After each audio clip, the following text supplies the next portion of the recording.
Hello friends, hopefully आप सभी लोग अच्छे होंगे। अब कॉन्टूर इंटीग्रल्स पढ़ने के लिए आप तैयार हैं। लास्ट वीडियो में हमने डिटेल में कॉन्टूर देखा था। कुछ स्टूडेंट्स को कंफ्यूजन स्टिल अभी है कि सर आपने बोला सिंपल क्लोज कॉन्टूर, तो कर्व को ये जो भी आप ले रहे हैं सिंपल होना चाहिए। तो जैसे मैंने ये रेक्टेंगल लिया, रेक्टेंगल लिया था, तो यहाँ पे जैसे इस इंड पे अगर मैं बोलूं तो यहाँ पे ये एक पार्ट है पीस वाइज स्मूथ आर्क्स है ना, तो ये एक आर्क है, एक आर्क ये है। अब यहाँ पे जब ज्वाइंट है तो मतलब दोनों की वैल्यू जिस पॉइंट पे सेम होगी। तो फ्रेंड्स याद रखिए सेम होगी तो ये कैसे सिंपल हो गया। देखिए सिंपल का डिफिनीशन मैंने क्या बोला था सिंपल आर्क का, अगर पॉइंट्स अलग अलग हों तो जेड की वैल्यूज अलग अलग होनी चाहिए। यहां पे क्या होगा, ये T1 इक्वल टू T2 होगा, तो अब ये सी बात है जब T1 इक्वल टू T2 है तो जेड की वैल्यू करस्पॉन्डिंग तो सेम होगी ही, तभी तो ज्वाइंट कर रहे हैं ना आप इंड टू इंड। तो इस वजह से ये सिंपल है। सिंपल का मतलब था अलग अलग वैल्यूज ऑफ T, जेड की वैल्यूज अलग अलग होनी चाहिए, ठीक है ना। लेकिन अगर T की वैल्यू सेम लेंगे तो जेड की वैल्यू तो आपको सेम होगी, तो वही तो इंड टू इंड जोड़ रहे हैं ना। जैसे यहाँ पे एग्जाम्पल मैंने किया था, कहाँ गया देखिए, यहाँ पे 1 पे यहाँ और 1 पे यहाँ, ये भी एक स्मूथ आर्क है, ये भी स्मूथ आर्क है। लेकिन इस पॉइंट 1 पे T की वैल्यू देखिए, यहाँ पे x है ना T की जगह, तो x की वैल्यू तो मैं सेम ले रहा हूं, तो उसके करस्पॉन्डिंग z की वैल्यू तो सेम आएंगी ही आएंगी ना। मैं समझा पाया कि नहीं? तो इस वजह से कंफ्यूज मत होइएगा। एनीवेज चलिए, अब फिर से एक बार अगर कंफ्यूजन है तो जाके कॉन्टूर्स को फिर से शुरू से देखिए। मेरे ख्याल से अब आपको क्लियर हो गया होगा। मैं अब अपने एक्चुअल कॉन्सेप्ट पे आता हूं, जो मेरा मोटिव है कॉन्टूर इंटीग्रल्स। देखिए क्या होता है, एक कॉम्प्लेक्स फंक्शन होगा fz, ठीक है ना, और एक कॉन्टूर दिया होगा c मतलब कॉन्टूर मतलब सिंपल सी बात है, पीस वाइज स्मूथ आर्क्स को इन टू इन जोड़ा। मैंने सिंपली एक ये ले लिया, ऐसे मान लेता हूं कि ये स्मूथ कर्व है जिसको मैं कॉन्टूर बोल रहा हूं, ठीक है ना। जैसे एक्चुअली जो देखे थे आप सर्कल होगा, ये देखिए रेक्टेंगल हो सकता है, बाउंड्रीज ट्रायंगल हो सकता है, ऊपर भी मैंने बहुत सारे एग्जांपल्स करवाए, बट आपको समझाने के लिए मान लीजिए ये कर्व है, मतलब ये एक कॉन्टूर है, ठीक। तो इस function complex valued function of complex variable, इसका जो कॉन्टूर इंटीग्रल होगा, रिप्रेजेंटेशन क्या होता है, देखिए सी fz, ऐसे ऐसे लिखते हैं इसको, पढ़ते क्या है, contour integral of fz over the contour c। अब नाम बहुत कुछ सजेस्ट करता, ओवर द कॉन्टूर c मतलब जो इंटीग्रल डिफाइंड होगा इस फंक्शन का वैल्यूज के टर्म में अलोंग दिस कर्व, या जिसको मैं बोल रहा हूं कॉन्टूर। समझ में आ गया? रिप्रेजेंटेशन ये सिंपल होगा। अब यहां पे मैं आता हूं, सिंपली समझिएगा, ये जो कॉन्टूर है मैं इसको मान के चल रहा हूं, जैसे ये ना यहां से लेके यहां तक, ठीक। तो यहां पे मान लीजिए ये देखिए कॉन्टूर है, तो ये लिखते थे ना z इक्वल टू, ये फंक्शन ऑफ t होता था। अब t मान लीजिए मेरा a से लेके b के बीच में वेरी करता है, तो इसके करस्पॉन्डिंग देखिए ये मेरा क्या होगा, जैसे मैं बोलता हूं ना ये za इसका इनिशियल, और t इक्वल टू b रखेंगे तो zb ये मेरा फाइनल पॉइंट होगा। प्लीज चेक करिएगा, ठीक है। अब जो कॉन्टूर इंटीग्रेशन जैसे किस तरीके से डिफाइन करेंगे, अब उस पे मैं सीधा सीधा आता हूं। तो इसको बोलते क्या है, इसी को कॉन्टूर इंटीग्रल को मैं क्या बोलता था, लाइन इंटीग्रल, ठीक है। तो मैंने आपको पहले ही बोला था कि ये जो कॉन्टूर इंटीग्रल डिफाइन करते हैं ना वैल्यूज के टर्म में, fz की values along the contour c, यही मैंने बोला था। चलिए, तो ये कॉन्टूर इंटीग्रल एग्जिस्ट करने के लिए जो जरूरी है वो ये है, ये जो मेरा फंक्शन है ना fz is piece wise continuous. क्या? Piece wise continuous, piece wise continuous होना चाहिए, ठीक है ना, ऑन c। इसका मतलब क्या हुआ, हो सकता है कि fz प्रॉपरली पूरे इस कॉन्टूर के ऊपर कॉन्टिन्यूअस न हो, कुछ पॉइंट जो होंगे यहां पे जिसपे ये डिसकंटिन्यूअस हो, चलेगा, ठीक है ना, वो चलेगा। लेकिन पीस वाइज मतलब फाइनाइट नंबर ऑफ डिसकंटिन्यूटीज केवल होनी चाहिए, ये पहला कंडीशन है। तो मैं बोल रहा हूं कि F Z piece wise continuous है। दैट मीन्स अब ध्यान दीजिए यहां पे एफ, इस सी का इक्वेशन ये था ना, इसी के अलॉन्ग तो जेड की वैल्यूज निकाल रहे हैं, तो इसको मैं ये लिख सकता हूं जेड ऑफ टी। बिल्कुल एफ ऑफ जेड है। अब जेड खुद यहाँ पे फंक्शन ऑफ टी ले रहा हूं, जिसकी वजह टी वेरी करता है तो ये कर्व आता है ना, और इसी कर्व मतलब कॉन्टूर के अलॉन्ग वैल्यूज हम निकाल रहे हैं एफ जेड का। तो इस एफ जेड को मैं ये लिख सकता हूं ना F of Z of T. T very करते जाएगा तो जेड की वैल्यूज अलग अलग आती जाएंगी, और जेड की अलग अलग वैल्यूज आएंगी तो इस फंक्शन की वैल्यूज भी अलग अलग चेंज होती जाएंगी। मैं समझा पाया कि नहीं? ठीक, तो दैट मीन्स अगर मैं बोलता हूं F Z piece wise continuous है, इसका मतलब एफ ऑफ जेड टी, ठीक है ना, ये क्या हो जाएगा पीस वाइज कॉन्टिन्यूअस होगा। और इंटरवल देखिए टी इस इंटरवल में ले रहे हैं तो इंटरवल मेरा ये होगा। ध्यान दीजिएगा फिर से,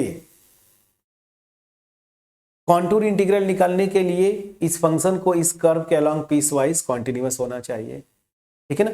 अब ये फंक्शन जो है इस कर्व के अलॉन्ग पीस वाइज कॉन्टिन्यूअस है, तो दैट मीन्स क्या हुआ, फंक्शन की वैल्यू जेड पे डिपेंड करती है, और यहां पे जो जेड आ रहा है वो ये रियल पैरामीटर था ना टी, इस पे वेरी कर रहा है, ए टू बी टी वेरी कर रहा है, तो अल्टीमेट एफ जेड या इस फंक्शन की वैल्यू इस टी पे डिपेंड करेगी। तो टी को चेंज करते जाएंगे इस अलग अलग, तो इस कर्व पे अलग अलग जेड की वैल्यूज आते जाएंगे, मतलब इस एक्चुअल फंक्शन एफ जेड की वैल्यूज आती जाएंगी। तो अब मैं ध्यान दीजिएगा, तो अल्टीमेट हम करते क्या है कॉन्टूर इंटीग्रेशन में, ये जो मेरा कॉन्टूर के ऊपर इंटीग्रेशन है ना, इसको हम कन्वर्ट कर देते हैं डेफिनिट इंटीग्रेशन, जो हमने एक या दो वीडियोस पहले किसी फंक्शन का याद करिए, ये मैंने बताया था ना W T this is equal to U T plus I V T, याद करिए ये था ना डेफिनिट इंटीग्रल। इसी डेफिनिट इंटीग्रल में हम कन्वर्ट करते हैं। तो अगर कर्व के अलॉन्ग देगा तो ऐसे थोड़ी आप कैलकुलेट कर पाएंगे। लाइन इंटीग्रल वेक्टर कैलकुलस में आपने किया था वही करते थे कि एक पैरामीटर में चेंज कर देते थे ना, सेम यहाँ पे इस पैरामीटर में मैंने क्या किया, चेंज कर दिया टी पे। तो क्या करेंगे, इस कॉन्टूर इंटीग्रेशन एक्चुअली जो निकल रहा है इस कॉन्सेप्ट को यूज करते हुए हम इस कॉन्टूर इंटीग्रेशन को लाइन इंटीग्रेशन में बदलते हैं। मतलब ये कॉन्टूर इंटीग्रेशन को या लाइन इंटीग्रेशन को हम डेफिनिट इंटीग्रल में बदलते हैं, और ये सेंस देखिए यहां से आता है। तो इसको मैं लिख सकता हूं यहां से t equal to A to B, देखिए ठीक है ना। अरे इस एफ जेड की वैल्यूज हम यहां से लेके यहां तक कैलकुलेट करेंगे, और z वो किस पे, हर एक z पे, और ईच z किसके करेस्पॉन्डिंग आ रहा है, t के करेस्पॉन्डिंग। तो ये कॉन्टूर इंटीग्रेशन एग्जैक्टली जो मैं लिख रहा हूं ना, ये क्या है definite integration t equal to A to B, और ध्यान दीजिए f ऑफ z, और इसको मैंने कर दिया t का फंक्शन, ठीक है ना। और dz की बात करेंगे तो ये मेरा आ जाता है, क्योंकि देखिए z को मैं t का फंक्शन ले रहा हूं तो ये हो जाएगा z डैश t dt। तो अल्टीमेट क्या हुआ, यहां पे जो इंटीग्रल था लाइन इंटीग्रल, जिसको मैं कॉन्टूर इंटीग्रल बोल रहा हूं, इसको मैंने डेफिनिट इंटीग्रल में बदल दिया, ठीक है ना। और ये वैलिड भी है, क्यों, क्योंकि ये स्मूथ कर्व है, और स्मूथ कर्व का डिफिनीशन याद करिए, zt जो ले रहे थे वो डिफरेंशिएबल था, इसका डेरिवेटिव इस इंटरवल में एग्जिस्ट करते थे, और कॉन्टिन्यूअस भी थे, याद करिए, याद आ रहा है, ठीक है ना। तो ये वैलिड भी है। तो यहां से आपको क्या हुआ, ये मेरा कॉन्टूर इंटीग्रेशन का एक सिंपल सा फार्मूला आया। कोई भी कॉन्टूर इंटीग्रेशन देगा, ठीक है ना, आपको वहां पे ये बोलेगा कि ये निकालो, उसमें लिखेगा कि एफ जेड ये है and C is the particular contour. तो वहां से आप करेंगे क्या, वो जो कॉन्टूर होगा उसको इस तरीके से आप देखिएगा कि किस टी का इंटरवल क्या रहा है जिसके करस्पॉन्डिंग वो कॉन्टूर बन रहा है, बस उस कॉन्टूर इंटीग्रल को मैं डेफिनिट इंटीग्रल में बदल दूंगा यूजिंग दिस फार्मूला। ये याद रखिएगा। मैं समझा पाया कि नहीं? तो ये फार्मूला आपको याद करना है, ठीक है। इसी से पूरा कॉन्टूर इंटीग्रेशन इवैल्यूएट करते हैं। और याद रखिए कुसी थ्योरम, कुसी गोडसेट थ्योरम जो आप करते हैं, कुसी इंटीग्रल फार्मूला, ये सब पे क्वेश्चन बनते हैं। लेकिन मैंने देखा है आपके होम एग्जाम, मैंने यूपीएससी का बिल्कुल रिसेंट, बहुत रिसेंट ईयर का मैं क्वेश्चन पेपर बना रहा था पेन ड्राइव कोर्स में, बिल्कुल इसी फार्मूले से कॉन्टूर इंटीग्रेशन निकलवाए थे वो, ठीक है ना। तो याद रखिएगा ये मेन फार्मूला है कॉन्टूर इंटीग्रेशन को इवेलुएट करने का, इसको स्किप नहीं करना है। मैंने मैक्सिमम नेट गेट के जो स्टूडेंट मेरे प्यारे तैयारी करते हैं वो क्या करते हैं, कुसी गोडसेट थ्योरम रटते हैं, कुसी इंटीग्रल फार्मूला। कभी कभी क्या होता है ना कि कुसी इंटीग्रल फार्मूला या कुसी गोडसेट थ्योरम का जो स्टेटमेंट है ना वही वैलिड नहीं होता। स्टेटमेंट अगर याद हो आपका कुसी गोडसेट का तो वो क्या लेते हैं, मैं एक मेन पार्ट आता हूं, पूरा स्टेटमेंट पे नहीं, जो फंक्शन है उसको जो कॉन्टूर दिया उसके अंदर और बाउंड्री पे क्या होना चाहिए, एनालिटिक होना चाहिए। यही था ना। कुछ फंक्शन ऐसे होते हैं जो कि अंदर किसी पॉइंट पे एनालिटिक ना हो, तो वहां पे कुसी गोडसेट थ्योरम फेल मार गया, तब क्या करेंगे, तो वहां पे क्या करना है, कॉन्टूर इंटीग्रेशन निकालना है ना। तो फिर यही से आप आते हैं।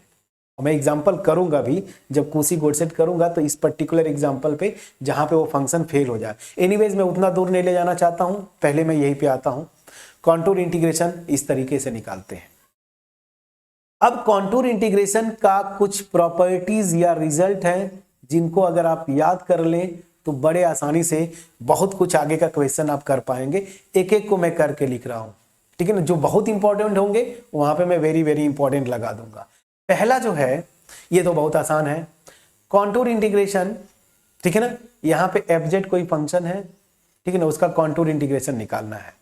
अगर मैं किसी कॉम्प्लेक्स कांस्टेंट, ये कोई कॉम्प्लेक्स नंबर होगा ना, से मल्टीप्लाई कर देता हूं तो जैसे डेफिनेट इंटीग्रल में हमारा था ये z0 बाहर आ जाता है। सिंपली मैं एफजेड का कॉन्टूर इंटीग्रेशन निकाल लूं ओवर सी और z0 से मल्टीप्लाई कर दूंगा, उसके इक्वल होगा। ये आपको पता है, ये इंपॉर्टेंट उतना नहीं हुआ, एक बार देख लिए आप याद रहेगा कि कांस्टेंट से यहां मल्टीप्लाई करें, कांस्टेंट बाहर आ जाता है इंटीग्रेशन के, कॉन्टूर इंटीग्रेशन के, ठीक है। तो ये भी आसान है। दूसरा, दो फंक्शन लीजिए f और g, दोनों का contour integration over this exist करता है, ये मान के चल रहा हूं, तो उन दोनों के सम का कॉन्टूर इंटीग्रेशन क्या होगा, अलग अलग कॉन्टूर इंटीग्रेशन के सम के इक्वल होगा।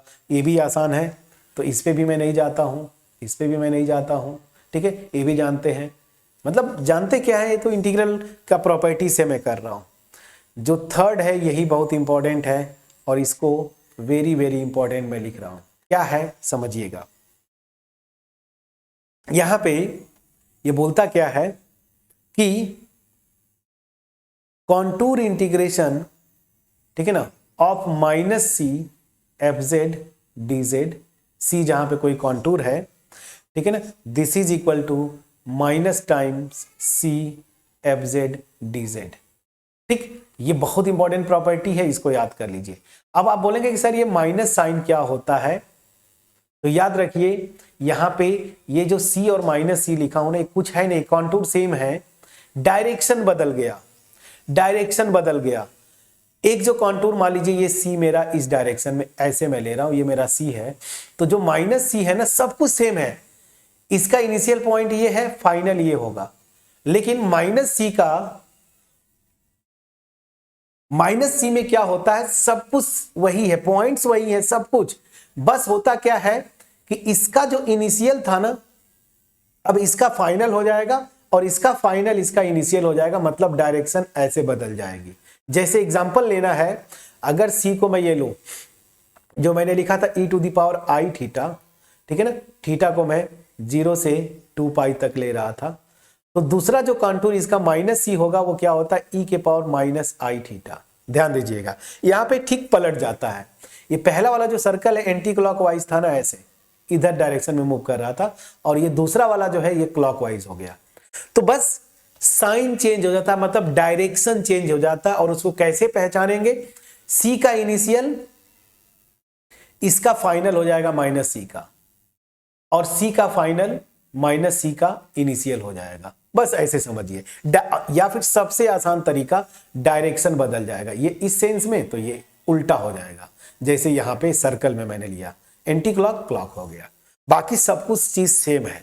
सेट ऑफ पॉइंट्स में बोलूं सेम है, दोनों कॉन्टूर में सेट ऑफ पॉइंट्स सेम है, सेंस क्या बदला है, डायरेक्शन का। तो यही ये बोल रहा है कि अगर मेरा कोई कॉन्टूर सी रहा होगा, माइनस सी क्या, उसका डायरेक्शन बदल दिया, तो इसके अलोंग कॉन्टूर इंटीग्रेशन, बस ऑफ सी के अलोंग कॉन्टूर इंटीग्रेशन निकालिए, माइनस से मल्टीप्लाई कर दीजिए बाहर। मैं समझा पाया कि नहीं, ये एक इंपॉर्टेंट था। रिजल्ट। अब चौथा भी मैं बोल सकता हूं, इंपॉर्टेंट तो नहीं, बस ठीक है, इसका बहुत यूज करते हैं न्यूमेरिकल्स में, तो इसलिए मैं इसको वेरी वेरी इंपॉर्टेंट लगा दिया। मैं ये क्या बोल रहा हूं समझिएगा, मैं बोल रहा हूं कि एक कॉन्टूर है इस तरीके से जो कि दो पार्ट से मिलके बना हुआ है। ये ओवरऑल कॉन्टूर को मैं सी बोल रहा हूं, ये पूरा कॉन्टूर पीस वाइज, याद रखिए पीस वाइज आर्क्स को इंड टू इंड जोड़ देते हैं ना, तो जिसमें एक आर्क जो मेरी C1 है और दूसरी आर्क मेरी क्या है, C2 है। ये दो स्मूथ आर्क से मिलके बना हुआ है ओरिजिनल कॉन्टूर C। तो ये क्या बोलता है रिजल्ट कि इस पूरे कॉन्टूर के ऊपर इस फंक्शन का कॉन्टूर इंटीग्रेशन एग्जैक्टली इक्वल होगा अलग अलग कॉन्टूर्स के अलोंग। आप इंटीग्रेशन निकाल लीजिए और ऐड कर दीजिए, ठीक है ना, ठीक है। अब इसमें मैंने दो लिया है, मान लीजिए C3 भी कहीं आ जाता तो यहां C3 कर देते। ये समझ में आया मैं क्या बोल रहा हूं कि एक कॉन्टूर है जो कि दो स्मूथ आर्क से मिलके बना हुआ है, ठीक है ना। तो इसमें इस पूरे कॉन्टूर जो ओवरऑल पूरा कॉन्टूर C में लिख रहा हूं, तो इसके ऊपर इंटीग्रल जो होगा उस फंक्शन का कॉन्टूर इंटीग्रेशन की वैल्यू अलग अलग जो स्मूथ आर्क लेंगे, ये भी तो हो जाएगा ना कॉन्टूर, ऑब्वियस सी बात है। तो अलग अलग smooth arc as a contour consider करके आप इंटीग्रेशन निकालिए और ऐड कर दीजिए, तो ये इस ओवरऑल जो था मेरा ना ये वाला इसके इक्वल आएगा।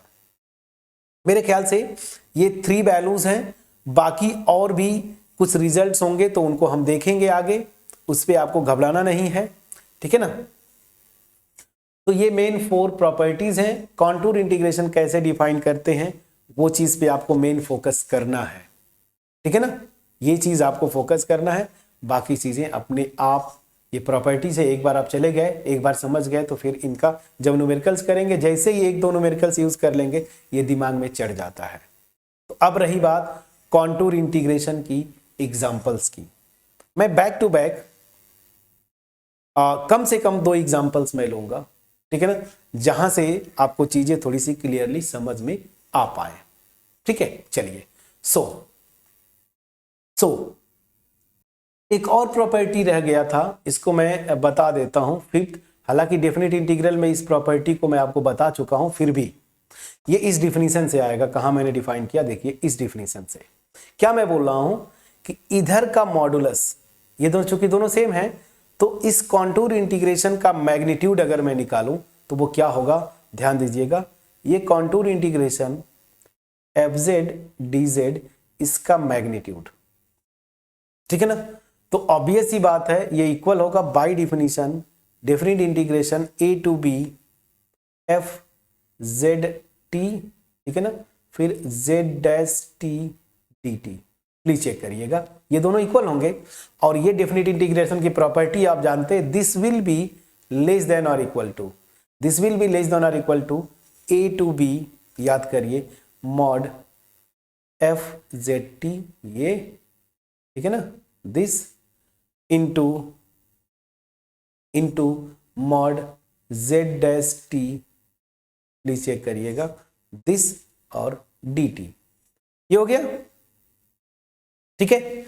अब मैं ये मान के चलता हूं, ये देखिए इसकी बात बोलता हूं, तो ये जो कर्व था ना, इस जो कॉन्टूर है, इसके अलोंग अगर fz जो है मेरा जो फंक्शन है उसका मैग्नीट्यूड लेस देन और इक्वल टू, मान लीजिए एक फिक्स नंबर है फॉर एवरी m।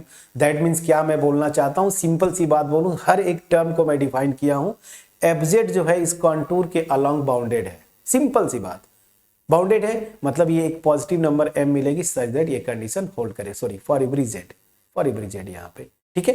तो this will be less than और equal to a to b, m constant है, m लिख दिया, मॉड z डैश t, ठीक है ना, dt। अब ये सी बात है, this will be equal to m मैंने बाहर ले लिया, a टू b, ठीक है ना, mod z dash t dt। Please check करिएगा। तो ये कॉन्टूर इंटीग्रेशन लेस देन और इक्वल टू दिस क्वांटिटी होता है, ठीक है। तो ये तो आपको अंडरस्टूड भी वैसे नहीं बताता तब भी आप कर ले जाते। तो दैट मीन्स क्या हुआ कि अगर fz जो है मेरा बाउंडेड फंक्शन है अलोंग द कॉन्टूर c, ये जो c यहाँ पे लिखा हुआ है, तो यहां से एक कंडीशन निकाल लीजिए, तो दिस, इसका magnitude overall will be less than और equal to m times this. बस सिंपल से ये याद करिए, ठीक है। अब रही बात एग्जाम्पल्स की, मैं खूब आराम से प्यार से 2-3 एग्जाम्पल्स करवाऊंगा, ठीक है ना। इन एग्जाम्पल्स को आपको बहुत केयरफुली समझना है, ठीक है ना, क्योंकि मैंने आपको बोला ना यूपीएससी तक में इस कॉन्टूर इंटीग्रेशन का एक्चुअल डिफिनीशन से, वो कुशी-गोडसेट थ्योरम, कुशी इंटीग्रल फार्मूला नहीं, सिंपली इस डिफिनीशन से आपको कॉन्टूर इंटीग्रेशन निकलवाते हैं और वो जानना चाहते हैं कि एक्चुअली आपका कॉन्सेप्ट क्लियर है या नहीं। तो मिलते हैं नेक्स्ट वीडियो में, जहां पे मैं 2 एग्जांपल्स लूंगा अलग अलग वीडियोस में, खूब आराम से प्यार से समझाऊंगा आपको ताकि ये चीजें समझ पाए और क्वेश्चन कभी भी आए तो आप अपने होम एग्जाम हो या कहीं कोई कंपिटिटिव एग्जाम, उस पर आप गलती ना करें। तो मिलते हैं नेक्स्ट वीडियो में, तब तक अपना ख्याल रखें, पढ़ाई करते रहे फ्रेंड्स। Thank you. और अगर मेरी वीडियो अच्छी लगी हो, कमेंट सेक्शन में जरूर कमेंट के थ्रू अप्रिशिएट करिएगा। कोई डाउट होगा तब भी कमेंट सेक्शन में कमेंट करके मुझे आप बताएंगे। और अगर वीडियो अच्छी लगी हो, सब कुछ स्मूथ हो, अभी स्मूथ कर्व हम लोग कर रहे थे तो सब कुछ स्मूथ हो, ठीक है, तो अपने फ्रेंड्स के साथ शेयर करिएगा, वीडियो को लाइक जरूर करिए। चैनल पे अगर नए हैं, यही थोड़ा सा कष्ट देता है, मोर देन 70% मेरे चैनल के व्यूअर्स हायर मैथ्स वाले, रिव्या क्लासेस हायर मैथ्स, आप सबसे मेच्योर्ड व्यूअर्स हैं, लेकिन मोर देन 70% व्यूअर्स अभी तक आपने सब्सक्राइब नहीं किया है, थोड़ा सा डिसअपॉइंट करता है फ्रेंड। जरूर सब्सक्राइब करें, हमें मोटिवेट करते रहें, ताकि हम और एनर्जी के साथ आपको, जो मेरा एक अंदर से संकल्प है कि मैं क्वालिटी कंटेंट डिलीवर करते रहूं, उसी एनर्जी के साथ मैं करते रहूं। सो मिलते हैं नेक्स्ट वीडियो में, तब तक अपना ख्याल रखें। Thank you so much for watching my videos friend.